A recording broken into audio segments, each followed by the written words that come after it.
Welcome to Help with Pain. I've been dealing with chronic pain and chronic illness for over 10 years. I hope that these videos could be helpful for you. Called the Pride Diary, help you prepare for some of the stages that you might be going through in terms of learning about your illness or some of the challenges that you might encounter along the way. It's not about pushing through pain. And most of the specialists in pain that I've met over the years, they advise you against pushing through.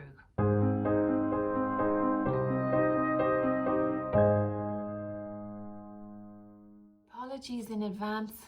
I am in a bit of a ropey state at the moment for various reasons, which are too long and too dull to go into.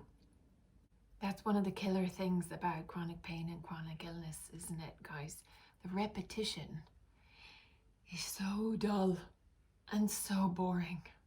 Okay, so let's try to jazz it up a little bit with some chat about some of the techniques that are involved in coping with it. Somebody asked me about my pat on the back routine that I do, which it goes, yay team. In some of my other videos, I've paused and asked you to give yourself a little pat on the back. If you can, you can do it mentally. You don't have to, actually pat yourself. The psychologists that taught it to me, they meant mentally. They probably were talking about mental pats. They weren't talking about literal pats. Where it comes from is something called the Pride Diary. This might be something that you've come across already, but if not, the idea behind the Pride Diary is that you record, hopefully on a daily basis, or really however frequently you can, things that you've achieved that you're proud of. And they could be very small things. So when I was taught about it by the particular psychologist that I was receiving pain psychology treatment, this was through the NHS in England, they taught me that the, Pride Diary could contain anything, quite little things, because actually the impact of chronic illness and chronic pain is so extreme sometimes that doing any basic daily task that most people take for granted is kind of a big deal and is something you should be proud of. So they encouraged us, the people on the course, to include things like just being able to feed yourself, or like get some breakfast, like I got breakfast, or I met a friend, or what else could you think about? You're probably in your own mind thinking about like hopefully 10 things that you could actually list a day that you did, and probably your pain was limiting you from doing that. The idea behind the Pride Diary is you just say to yourself, congratulations, congratulations for doing that. So that's where the yay team comes from. However, a bit of a health warning. The Pride Diary is not about pushing through. It's not about pushing through pain. And most of the specialists in pain that I've met over the years, they advise you against pushing through. Now, if you're in the early stages of your journey with a chronic illness or a chronic pain, it can be kind of hard to understand what this means, and this takes a lot of mental retraining. It takes a lot of practice. And it's not a particularly enjoyable task, actually, to have to do it.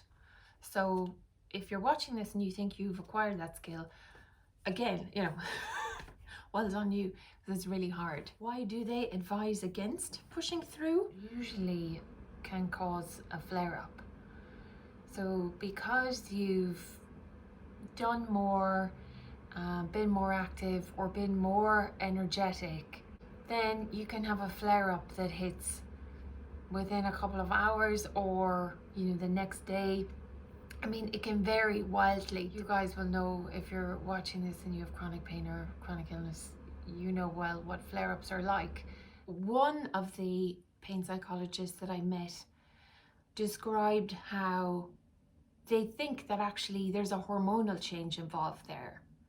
So sometimes mentally, when you're pushing through, your state of mind, you're like, grit your teeth, go for it. That then could cause a release of a hormone like adrenaline. So the effect of the adrenaline, it makes you feel like you're in less pain than you actually are, because adrenaline has an effect of damping down pain. Then obviously the adrenaline wears off when the experience is over, and what has happened is your pain levels have ramped up. So a caveat to this is, of course, there are times when we have to push through. Goodness knows, there's so many occasions. It may be for traveling, you need to travel. It may be for going to an appointment, or it might be something as simple as getting to the dentist. Perhaps you haven't been to the dentist in years, and you really just want to be able to go and have a checkup. Also, a lot of the times, these professionals, they charge you if you cancel the day before, or if you cancel on the day. Or it may be that you want to push through because you really, really would like to go to your friend's birthday party. You'd like to make an appearance of some description, and possibly, you've made a commitment and you just really need to see it through. That thing of there be occasions where we need to push through, that's totally fine as well. Like, a pain psychologist wouldn't say to you, oh, you shouldn't go to your friend's birthday party. What they would say though is, what they want us to try to do, I think, or what they advise us to try to do, is to approach these things in a mindful way, so that we're thinking about A, whether it really needs to happen, B, what the value to us is of doing that particular activity, and C, really that you're not pushing through pain on a regular basis. I have personal experience of this. I used to do it every day. I used to do that every day without fail. Just grit your teeth and just try to keep going. So I want to give you a little practical example, and I'd like you to do a little experiment with me. You just take your forearm and just prop it up with a cushion there. I want you to take your forearm and pinch the skin and dig your nails in, till it's, just give them a good old, like really you want to feel your nails digging into the skin. Now turn the skin counterclockwise about, I don't know if you can see that, just do this, just go and like give it a good old pinch, right? Turn it 90 degrees.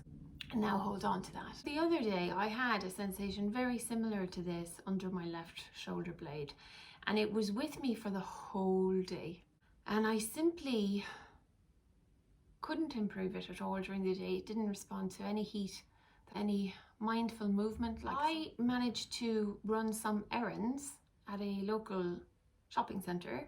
I went anyway. Did I do them well? No. Did I forget stuff?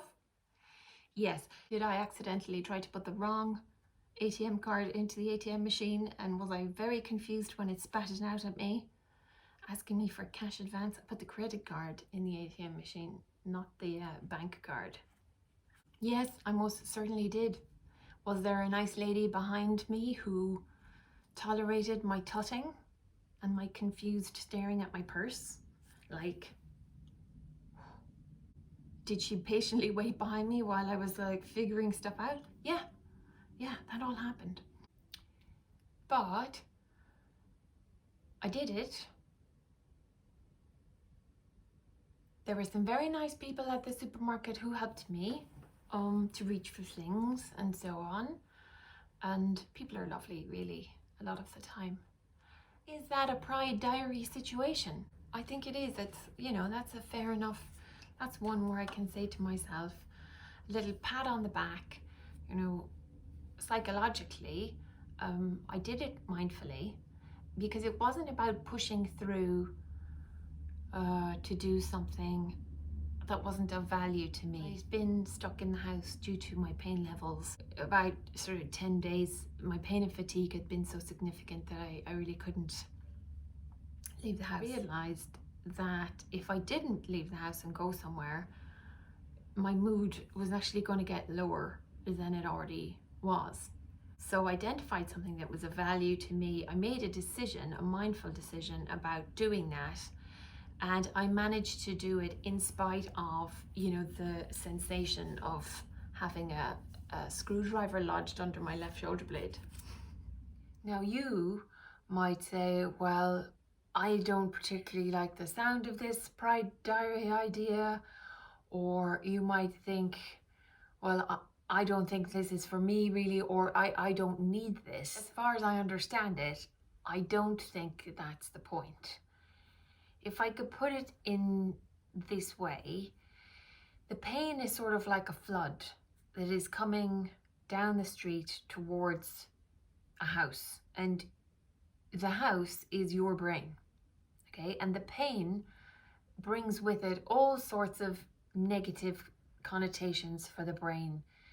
I mean, leaving aside, you know, the trauma, the negative memories it's creating on a day-to-day basis, we've already, in some other videos, I've talked about the hormonal changes. You might have been told about those already. There's the mental fatigue that it generates.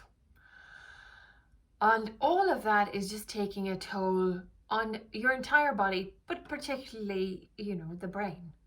As far as I can make out, what these positive thinking tools and techniques represent is sort of like sandbags in front of the house.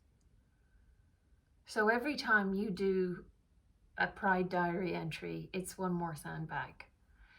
And the likelihood is, you know, they're not going to prevent the floodwaters from getting into the house, but they might minimize some of the damage to the basement.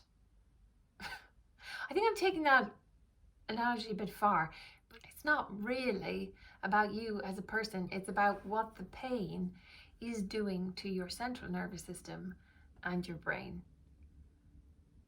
Medically, biochemically, and possibly, you know, from a neuroplasticity point of view. Probably it's inevitable that some of the floodwater gets into the house, but the sandbags aren't nothing, are they? It's just a small thing that, with a bit of practice, might help. Little Pride Diary explanation. You can give yourself a pat on the back for watching this video, because you've learned something maybe new about chronic pain cognitive techniques. I like to think of them as little tricks, little cognitive tricks that you can do. I don't think that the psychology profession would agree with them as being characterized tricks. I think they would call them, what would they call them, skills or techniques or something like that. Yeah, they're not really tricks. I mean, you sometimes are, you know, with reframing. That's another technique. I'll put this down in the description. I'll put all these words down in the description so you can Google them. With reframing, sometimes I do think you're being a con artist on your own brain, but that's maybe a topic for another video. Or if you have a comment about it and your experience with reframing or Pride Diary, perhaps you could leave a comment about it and let me know what you think, what your experience has been. And you might say to me, oh, but I already knew about the Pride Diary, but by watching this video, you've refreshed your knowledge and you've reminded yourself. Because I think sometimes we have cognitive difficulties as part of our symptoms because you're tired, or you may have a condition like mine that I think on a basic level is kind of reducing the flow of blood and oxygen to my brain, which is kind of worrying, but explains a lot at the same time. It does explain a lot. So you've done that, even if you knew about it already, you've done that, you've revised. Okay, so that's enough mutual admiration society for one day, I think. Go easy on yourself if you can. Take it easy if you can. And I hope I'll see you on the next one of these videos.